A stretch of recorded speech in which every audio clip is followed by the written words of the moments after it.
Hey folks, welcome to this combination emergency update and the drawing will come today. I won't keep you long, but I feel it necessary at this point to stay in touch with all of you out there.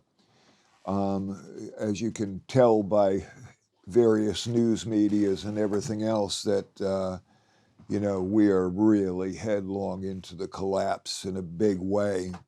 Anyway, before I start this whole thing here today, what I'd like you to do, and rebounding off the power of prayer, I'm going to have Dave roll a video and pause on Grandfather's Camp area.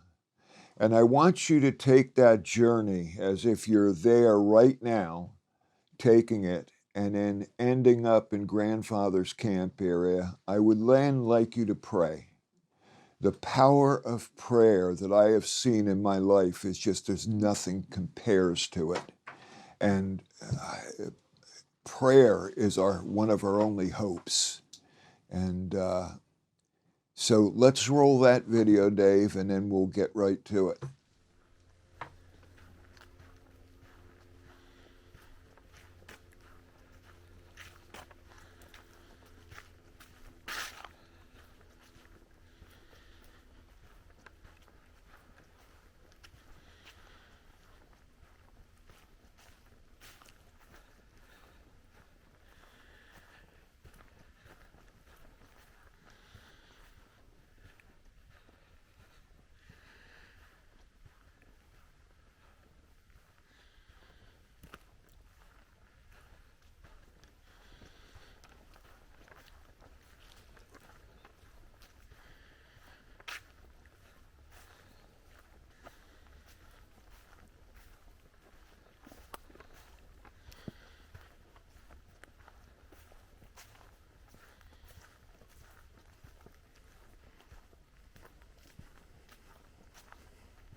Hey folks, welcome back and thank you so much for those prayers. I mean, the earth needs it big time, as you know.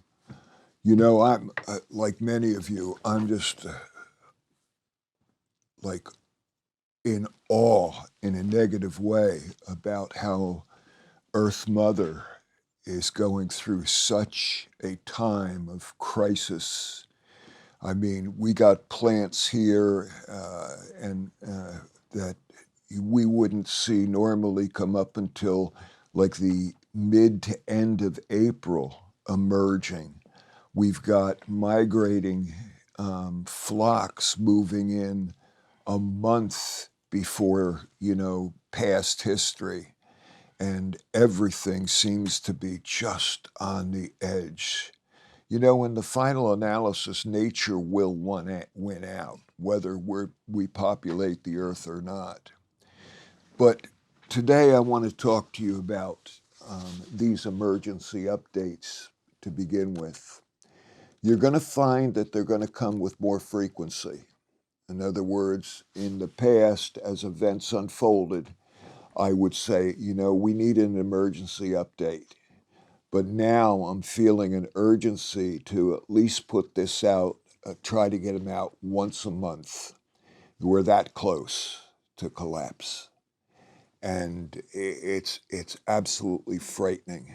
And the visions, the dreams that everybody's been having are just appalling. Anyway,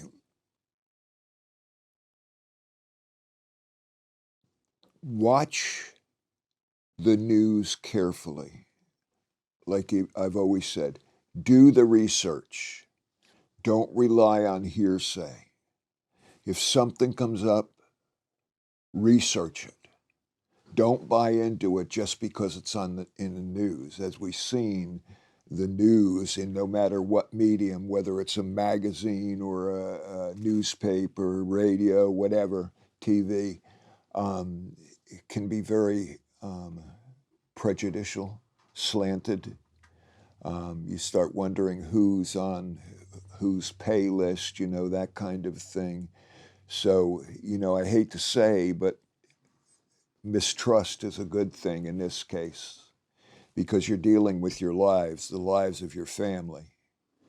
You can't sit there and think that things are going to get better fast. They aren't. They're going to get worse. But I got more on that coming. That's why that Belly of the Beast is such an important periodical that comes out.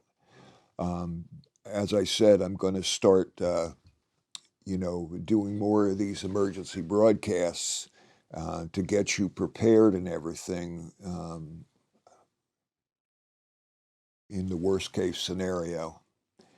But I'm going to start also writing for the Belly of the Beast. I'm going to put an article in there every issue. And hopefully next issue it'll come out. I've already got one just about finished up.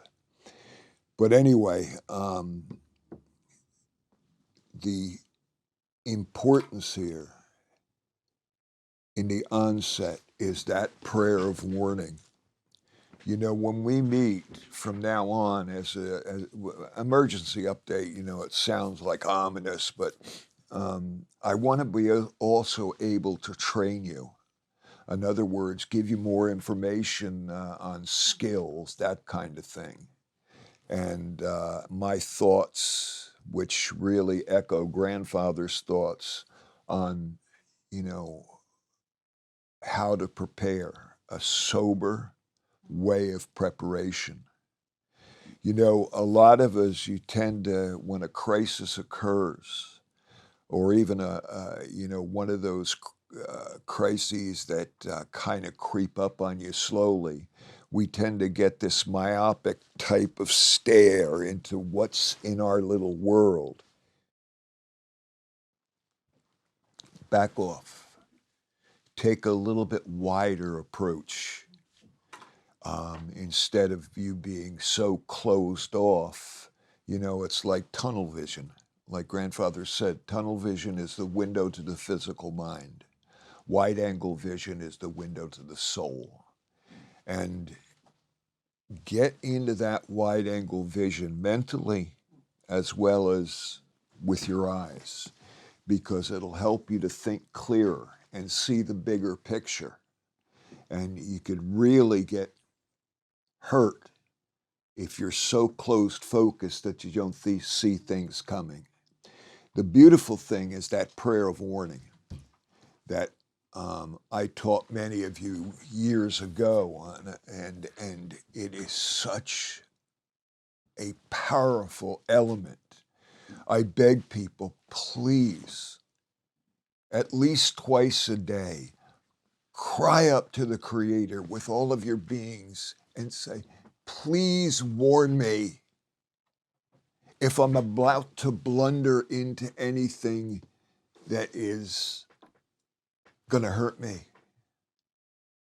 Or please alert me if any of my family members or closest loved ones are about to blunder into something. And my God, after I put that out, you should see the emails and letters that came in about how blatantly it saved people's lives. And I'm not talking a handful of people. I'm talking about a lot of people. And even to make a decision, you know, driving to work the same way they take every day, and all of a sudden get this feeling deep inside, there's something wrong. And get this feeling, go this road, and then do it. That follows what their inner vision says. And they only can find out there's a horrible crash that they could have been involved in. And I've got many letters about that. So please take this to heart. Cry up at least twice a day. Please, please, warn me. Also, you got to get sensitive to the earliest beckonings or alerts of inner vision.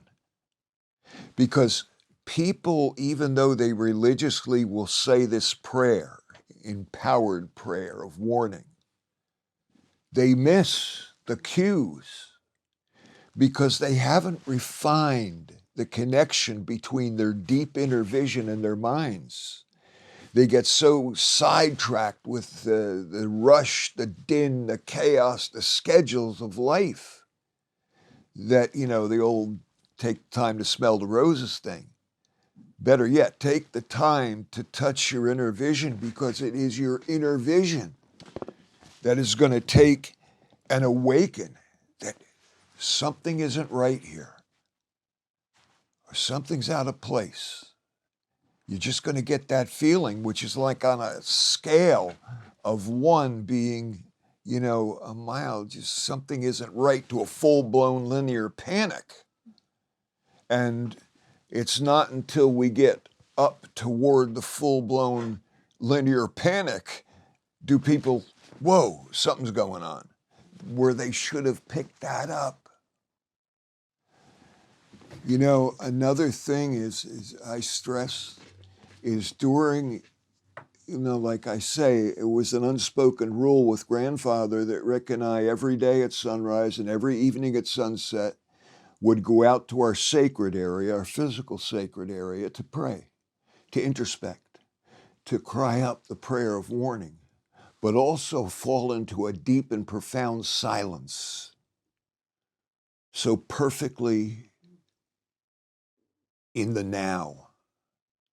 And while there, pay attention to your inner vision. You know, try this. When you walk through a town or an area where there's fairly a lot of people, as you know, go shopping or whatever, pay rapt attention to your inner vision. Feel it shift as the mood of the people around you shift. You know, you walk into a place and you're doing some food shopping or whatever, and all of a sudden, you know, you get very, very nervous. Look around. Someone there is creating that. We are all linked together by the Spirit that moves in and through all things. So even the mindless gray masses will feel it. You look at our pets, cats and dogs, they know your moods. They react to them. You don't have to say a word.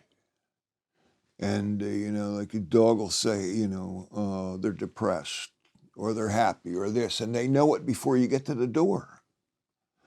And it's just amazing. Please work on that inner vision, refine it, empower it. Make it part of your everyday lives, so to speak. And every once in a while, check in with your inner vision. Just wherever you are, driving, at work, at play, whatever you're doing, just to back off for a moment, pause. Surrender. All thought, all emotion, all time, destination, just for a moment. And what will come up is your inner vision. And you'll feel a nervousness or a lot more nervousness. It's like throughout the day, it's like that, up and down that scale. And that's going to save your lives and the lives of your family. And let's hope it doesn't get to the full-blown collapse, that looming probable future that we're all facing right now. It's so easy, somebody sitting, out maybe in Oregon or Montana in a cabin in the woods, removed from the town ways, to not see what we're seeing here. New Jersey, the armpit of the United States. I mean, if you look at a map of the Pine Barrens and you look at Boston, New York, Philadelphia, Baltimore, that's the new Central Park, the Pine Barrens, as if it is to New York City. And the only reason they don't hack it to death, they haven't already, is because of the trillions of gallons of water, fresh water, sitting beneath the surface. So out here in the rush and the din and the chaos and the damn front lines of the environmental wars, we see it firsthand. We see the destruction, the decay. It's too easy to bury your head in the sand and say, oh no, it's not coming. Oh my God, look around. It's coming big time. Anyway, please, that prayer of warning, empower it every day. Put something someplace on your altar or hang a feather or whatever else, and just to remind yourself, you shouldn't have to. And also to keep getting into the habit of going into that surrender. Because when you momentarily surrender, pause, the mind, the 800-pound drunken gorilla of a mind we have, as soon as you pause that, your inner vision is going to come up. Pay attention, get it more refined. Anyway, as I said, the collapse is accelerating to a staggering speed, something I did not expect. Back, I forget when it was, in the mid-90s or whenever, when I said, I had to make a decision, even though in classes I told people, from the get-go, there's red skies coming. There's going to be a major collapse. And I spelled out all these things that grandfather talked about, the earth upheavals, the pandemics, the diseases. And I said, I don't care if people view me as some homeless person on the streets of New York with a sign saying the end is near. Now who's got the last laugh? I warned you, you folks from back in the 70s and early 80s. Remember when I said that in your class? And we got to take care of our mama. There's no doubt about it. We can no longer be stewards of the landscape, caretakers. No, we've got to be healers. We've got to take a proactive approach. The game. That is basically one of the foundational stones to the way of the scout, where you take the power of your mind and create a situation where it's real. Like I tell my scouts, there's a party place not far from the primitive camp. It's a crossroad. And of course, every weekend there's the four-wheel drives, the buggies, the motorcycles, 18, 20 trucks litter all over the place. If you walk down the middle of that trail, I guarantee that you'll have a beer in your hand in 5 minutes and be in a conversation with somebody. But what happens when you step off that trail and you say, I'm going to stalk them? Holy crap, does that change? And part of the things that we do with the game are done physically, to step off that trail, to stalk them and not get caught. That's the 11th commandment, thou shalt not get caught. But anyway, you want to really play that game in your head, especially with the collapse. Run scenarios. What would happen if a tornado struck and my house was nearly demolished? What would I do? Where would I go? And then conjure this game. And not only have a plan A, but a plan B and C in case plan A is compromised. That kind of thing. That game is so enlightening, so empowering. It's just no wonder why it's one of the foundational stones of the way of the scout. Just to take that power of your friendly mind and turn it into something intense, something that's on the edge. I do it all the time. I drive someplace in a new area and I look at a building and say, okay, how many surveillance cameras does this have? How could I get on the roof? How could I get into it? Where would I hide? And go through all those things, coupled with going along the highway and saying, that's an ash, that's a birch, that's that kind of thing.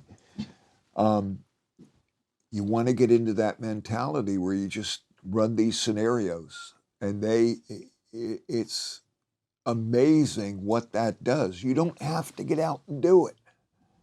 The interesting thing is several years ago, I'll give you a break here in a few minutes. Well, not you, me. Several years ago, a book came out called Psycho-Cybernetics. And what the group did, what the group of researchers did was take 3 basketball teams that had equal skill. And they had them shoot foul shots. So they came up with a bottom line, which is the average for the 3 teams. Well, anyway, the one team, they had practice every day shooting foul shots for like a half an hour or whatever. I think it might be an hour, but anyway, it does make a difference. They had another team for a month not do anything, not think about it, whatever else. But the other team, they said, we want you to practice foul shots in your mind. Not on the court, in your mind. Well, lo and behold, they found that the team that practiced a half hour every day, let's say, increased to a 6 on a scale of 0 to 10. The team that didn't practice stayed the same, 0. But the team that practiced in their mind came up to a 5, a 5.5. They found in later research, which was interesting, that if they practiced in their mind and purposely missed a few shots, they actually would do better than the team that practiced every day. So you can imagine this game in your mind going on, that it's really taking hold. It's hitting you on a deep, visceral, temple level. Now, I got to take a quick break here in a moment for my voice gang, but my son Tommy asked me to do him a favor. And many of you know Tommy. He was, my son. He grew up at the tracker school, and the kid was always fascinated by the minute little world that I used to love so much. Him and I would go out during the off time of classes and be down in Vol City looking for little things, and that really stuck with him. He's a good survivalist and tracker, but all of a sudden his photography has gotten breathtaking. I mean, I'm such a proud daddy. Some of the shots are just like, whoa. And it's basically stuff that people miss.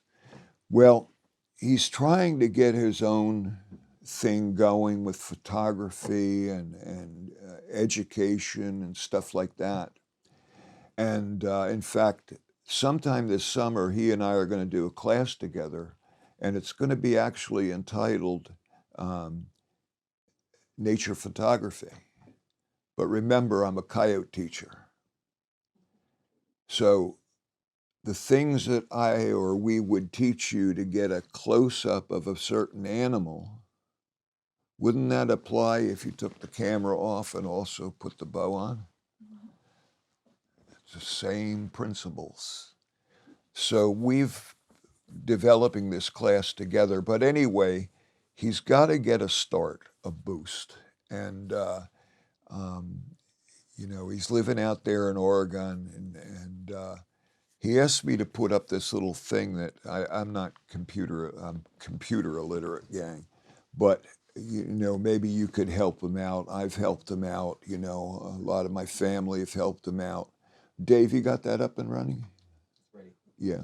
We're going to take a 10-minute break. I've been at it for 2 weeks now, gang. Hey, check into it. Let's go, Dave.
Hey gang, welcome back.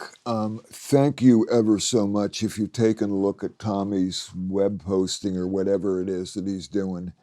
Like I said, we're developing a class now which is basically photography. You got to take a look at some of his kids' pictures. I mean, it makes a daddy proud, especially the detail that he gets. But we're developing a class sometime this summer online that will deal with photography, but the things people miss in photography and the ability to get closer to wildlife, to photographing tracks, which are very difficult to do, and a whole cornucopia of things. But everything translates into hunting, you know, whether you have a camera in your hand or, you know, a bow, addle, whatever.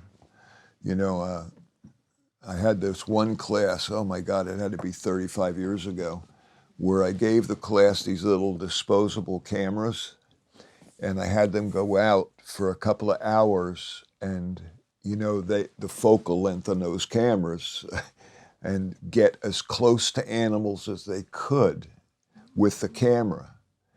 If you can get that close with a camera, you can get, you know, you think of what you can do with a weapon in your hand.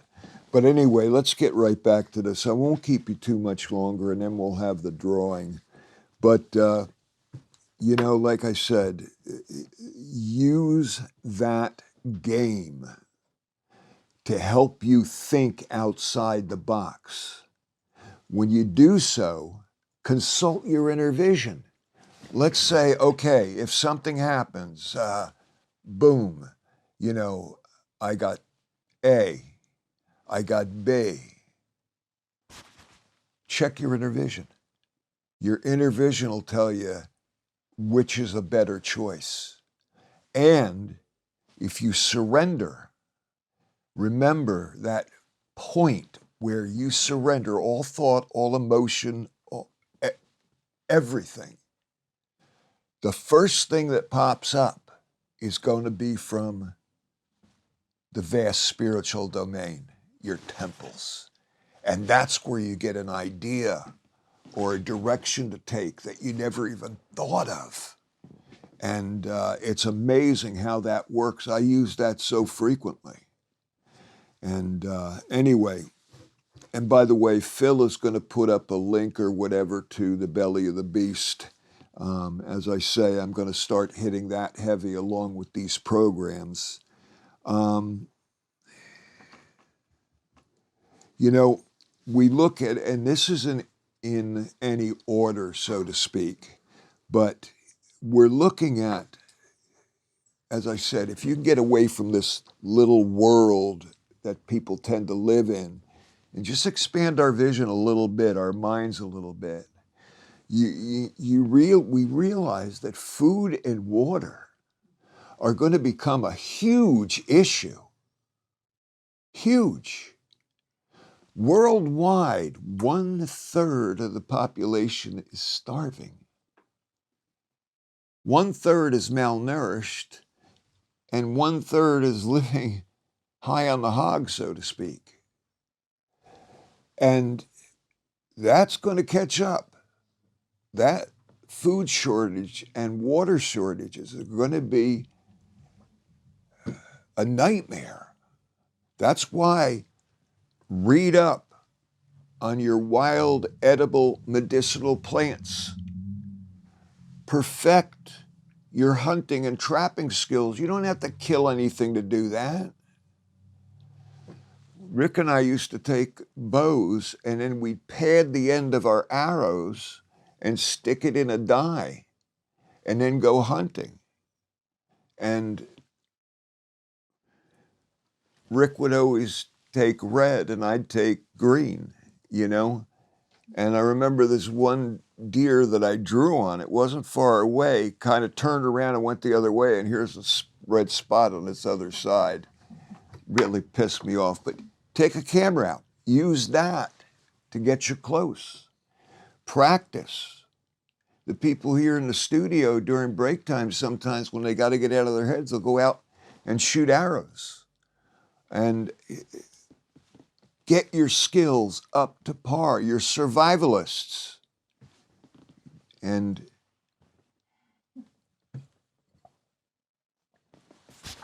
sorry, I've been going 2 weeks. Wonder why I have a voice left. Anyway, but you know, we look at our Earth Mother and we are so overpopulated as a species. We're not bulging at the seams. We've broken the seams. Our soils are absolutely depleted. And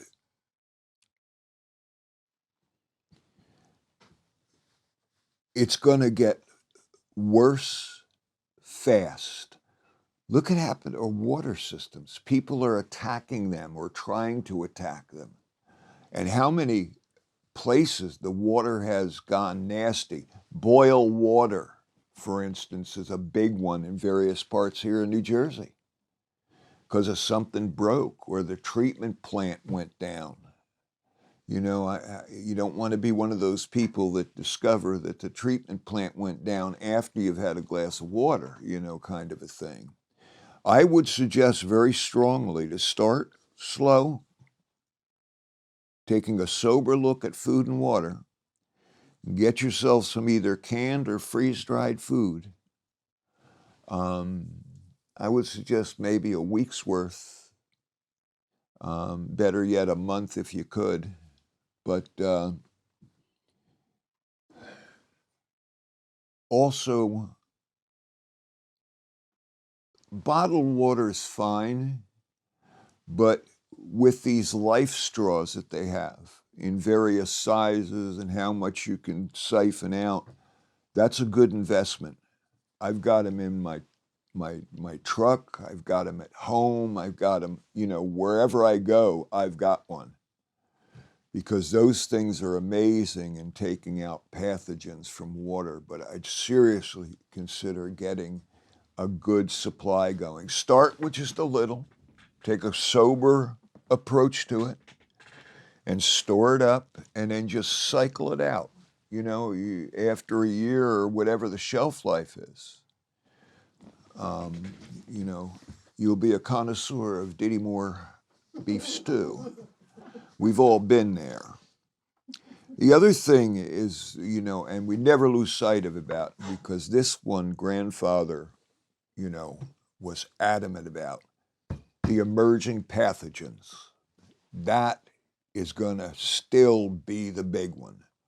We've gotten over the hump of COVID, so to speak.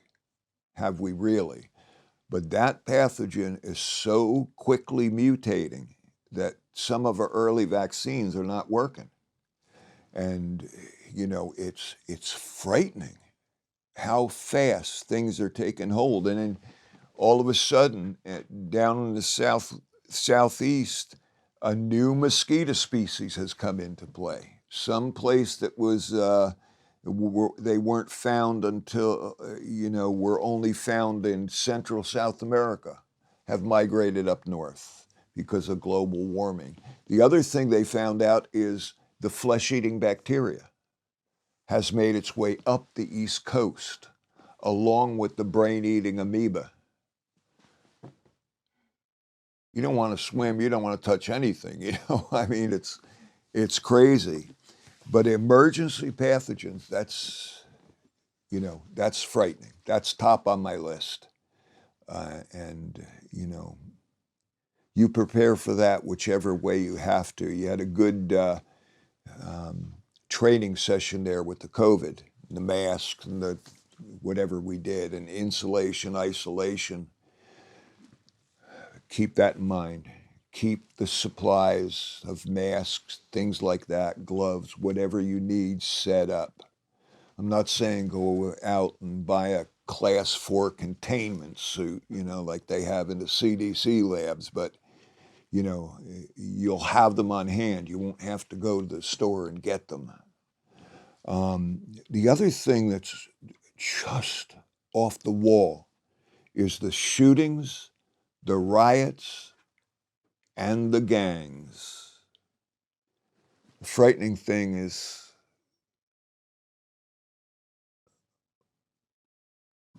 the gangs are growing stronger and more violent. And we don't want to be caught in the crossfire. That's why your awareness has to be up there. That's why that prayer of warning has to be there. And again, I don't have to say much about the storms and earth upheavals. Give somebody a call from California. Hey, John, you listening to this? But talk about being slammed.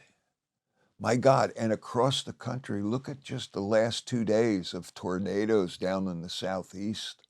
Mississippi got banged hard. I mean, this is not normal.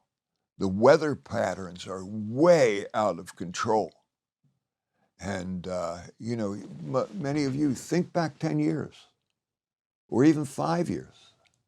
How much more complicated and lethal has life gotten? Grandfather, when he said awareness is not only the most important physical skill that you can possess, but also the most important spiritual skill. And what happens to people, they get blindsided. So that's why another reason to get that prayer of warning.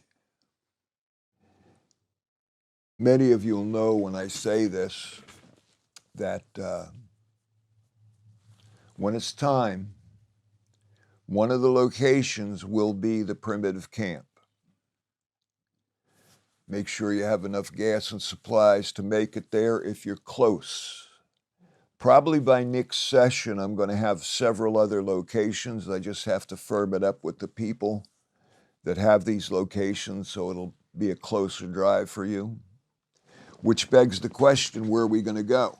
Well, that I'm working on right now. In fact, part of this drawing that we're going to do is part of that. Central America, I jumped the gun on that. I did not wait like I knew I should. And Central America, as far as a place to go, it's in a red zone. And it only turned that way within the last couple of years, year or so. It's just got ridiculous. So the choice that really hit me was that we should stay put, so to speak, in the United States, because that's our best protection right now. And right now, Celeste and I are looking for property either in North or South Carolina, and make it into a compound, for lack of a better description. And so if you got 200-300 acres in North or South Carolina, give me a call, okay? We got a couple of good places in mind. Gang, I hate to be a person that is so full of doom and gloom, but there's hope. Oh my God, there is hope. And there is prayer. I feel, and many of you do the same, a new consciousness is starting to emerge. Not new age hoopla or anything like that, but a different kind of consciousness. And that is what I'm hoping for. I always look at that flock of sandpipers, all flying in one direction, and instantly, bang, the whole thing turns. And yet, no one bird initiates it. It's a consciousness that flows through the flock. That's what I'm hoping happens here. That one of you might be that bird or group of birds that turn it. That's my hope and prayer. Anyway, There is a class coming up next month, or not far from now, called communication. That's a big one. That's huge. As I say, imagine that right now, every electronic apparatus fails. In fact, your car doesn't even start. You don't know. The lights go out, the computer's down, the cell phones, everything. Your first thought is, God, what's going on? This thing doesn't work. So you have to go outside to find out. Bad choice. You don't want to get involved in what caused it.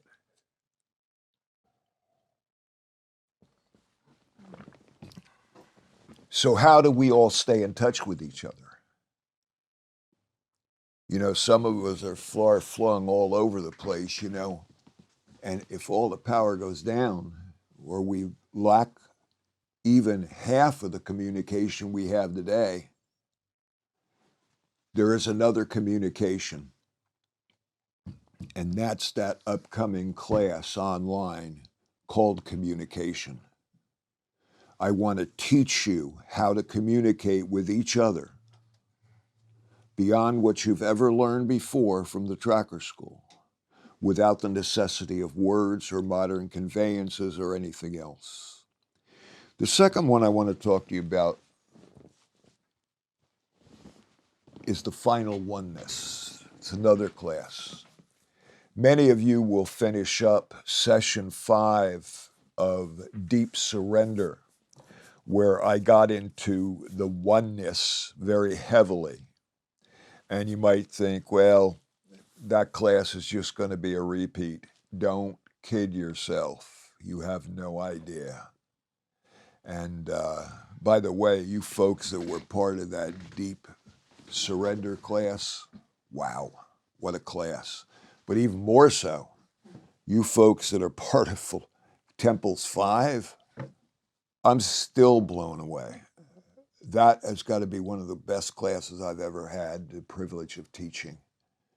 And that's the way I look at it. Your feedback was off the wall. Thank you so much. But the Final Oneness class, that's going to take you into realms and uses that I didn't have the time and space to get you to in the Deep Surrender class.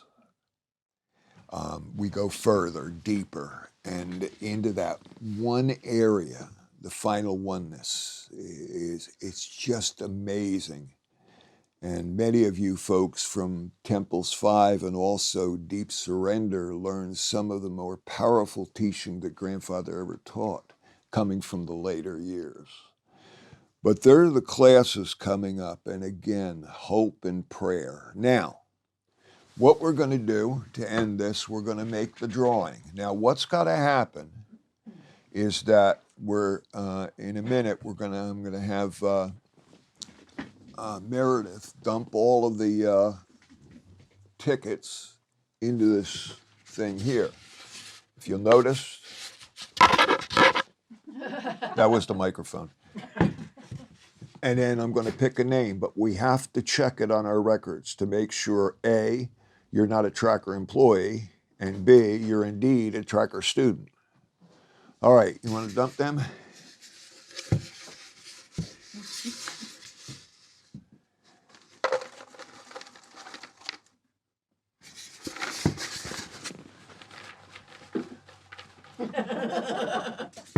All right, you ready for this? We have a drum roll? No?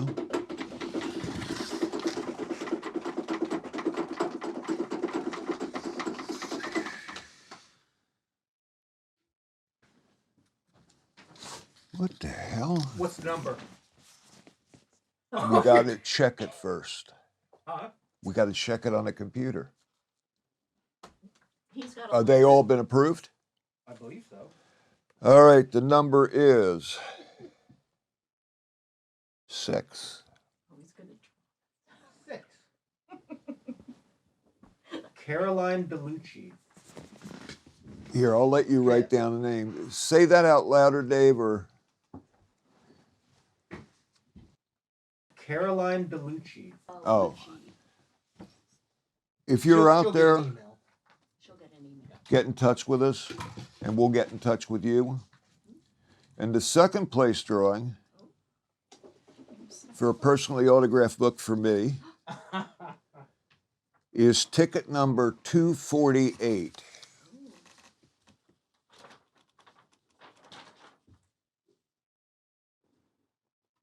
Joseph Schwartz. Oh. Joseph who? Schwartz. Okay. Could you write those names for me so I can say them? That's I put the second, okay? Hang in here a minute, gang. Hey, also, while Dave's writing these down for me, if you could please stay in touch with each other. We've got so many areas available at the Tracker School where if you need help, you need guidance, healing, whatever, contact us. We're your family. God damn it. I mean, we're a group of people that, care about each other, care about the earth. And, I don't want you to ever feel alone or isolated. We have them.